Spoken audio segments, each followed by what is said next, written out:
The second trimester, in my humble opinion, is the best trimester of pregnancy. The third trimester, your tummy is getting big, you might have swollen feet, you have to pee all the time, you have back pain, and you're exhausted. And then in the first trimester, you might not have a showing belly yet, but you still have to pee all the time, you're tired, plus you have morning sickness. But in the second trimester, morning sickness and fatigue have usually gone away. You're showing, but you're not too big to where it's a struggle to get around. You have more energy, and through much of the second trimester, you can feel the baby move, which is really fun. But there are definitely things that you need during the second trimester that will help make your life so much easier. So today we're talking about the must-haves of the second trimester. Now, if you're new here, welcome to Diana in the Pink. My name is Diana. I'm a physician assistant specialized in women's health and gynecology. And on this channel, we talk about women's health, pregnancy, babies, and also just being a mommy. So if you're new here, subscribe and then make sure to comment down below and let me know what brought you here. Are you pregnant now? Is somebody that you love pregnant? I love reading your comments. And also, if you are new here and love learning about pregnancy,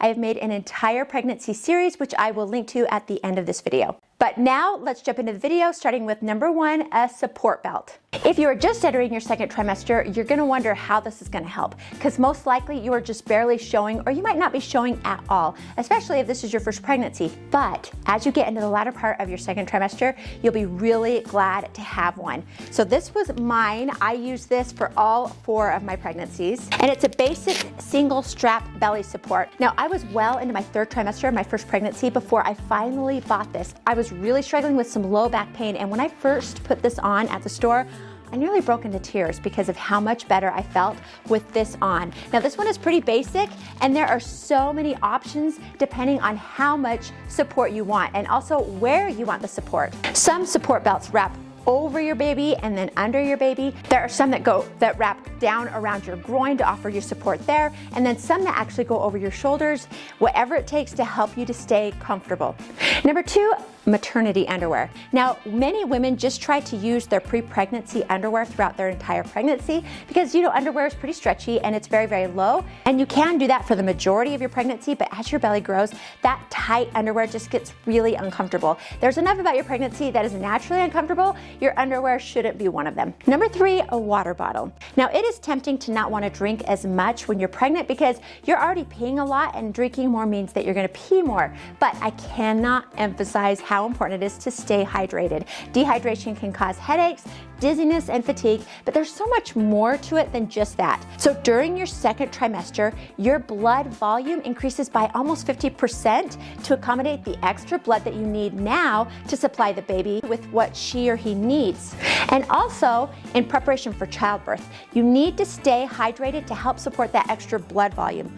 Also, water helps maintain healthy amniotic fluid levels, which helps protect and cushion the baby. And then it may sound counterintuitive, but staying hydrated actually helps with water retention and with swollen ankles. Plus, and you'll love this reason, but staying hydrated helps promote healthy skin, and hydrated skin is more elastic, which is something important to keep in mind, is that belly skin is stretching. It's time to invest in some supportive slip-on shoes if you don't already have them. Now, as your belly grows, your center of gravity shifts and moves forward, causing you to adjust and lean back more. It's a little bit of a balancing act, and then pregnant women are more prone to falls, which is dangerous for both you and the baby. So this is the time to ditch the high heels if you wear them and get some flat, supportive slip-on shoes. Believe it or not, there is going to be a time when you cannot reach your feet to put your shoes on. Now, it might not happen during the second trimester, but it's definitely gonna happen in your third trimester. So having shoes that you can slip on easily really makes a difference. Pregnancy pillow. Now, in your first trimester, you can actually sleep in whatever position is the most comfortable.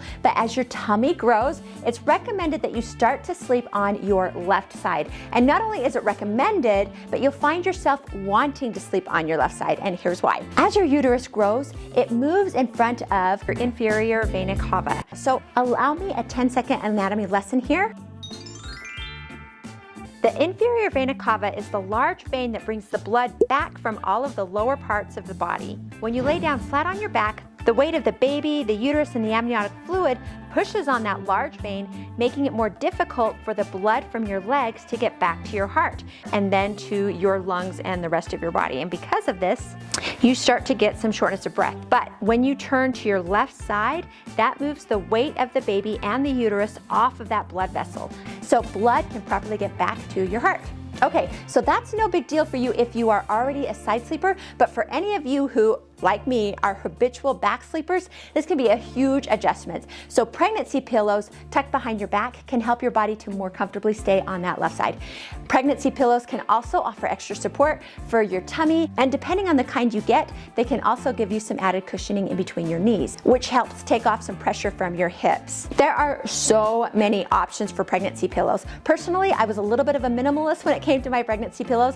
I only like my pillow behind my back and then something between my knees, but some people love those big C and U pregnancy pillows that gives you support for your neck, your back, your belly, and your knees. Just pick whatever is most comfortable for you. But on a side note, if you wake up in the morning and you find that you are back on your back, don't stress out about it. Everything is okay. Just do your best. A heating pad. Now, earlier I talked about your center of gravity shifting forward. Not only can that affect your balance, but it can also give you some back, hip, and groin pain. That, plus during your pregnancy, your ovaries and placenta are producing a hormone called relaxin. Now, the role of relaxin is ultimately just as the name implies. Relaxin essentially relaxes your ligaments in your pelvis so that they can loosen to make room for your growing baby and then to prepare your pelvis for when that baby is delivered. So relaxin is great in that regard, but the problem is that relaxin doesn't just affect the pelvis, it also loosens ligaments in other places like the spine and the hips, resulting in back and hip pain. And this is where a heating pad comes into play. Many women find that a heating pad set on a low setting on the lower back or hips can alleviate some muscle tension.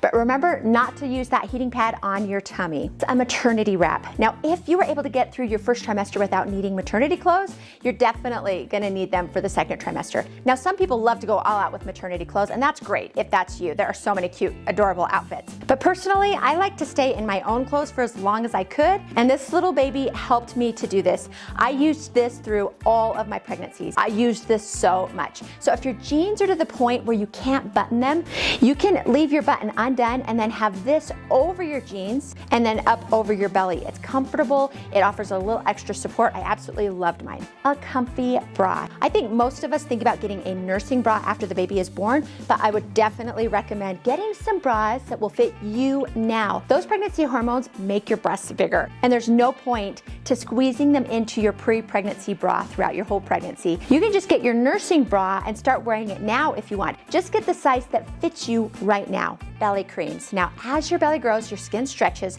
which gets really itchy and dry. Now, like I mentioned earlier, staying hydrated helps, but using a belly cream also helps keep your skin hydrated as it stretches. Now, I know what you're all thinking. Will the belly cream help with stretch mark prevention? So overall, the general consensus is that no creams or moisturizers that you put on your belly will prevent stretch marks. That being said, there is some weak evidence that products like Centella and possibly bitter almond oil or hyaluronic acid might prevent stretch marks or at least reduce their severity. I emphasize weak evidence, which means you could faithfully apply and massage one of these into your skin every single day and you could still wind up with stretch marks. Really, the biggest determination on if you are going to get stretch marks is actually your genetics. So ask your mom or sisters if you have them, did you get stretch marks? If they did, you're more likely to get them too. So creams and moisturizers definitely help with preventing dry, itchy belly skin, but as far as the stretch marks, there are no guarantees. But you can certainly try to prevent them. And there are some treatments that you can do after the baby is born to try to fade them if you want to. But in my eyes, these stretch marks are just proof of the strength and the resilience that it takes to grow a baby. So, in case you haven't been told this today, you are a rock star. You are doing amazing, and you are doing something that is truly incredible, which is growing a life. Please always remember that. Now, if you liked this video and want to know more about the second trimester, I'm gonna put a card right here. Or if you wanted to check out my pregnancy series where I walk you through pregnancy week by week, I'm gonna put a link to that right here. Click on either one of those and I will see you over there.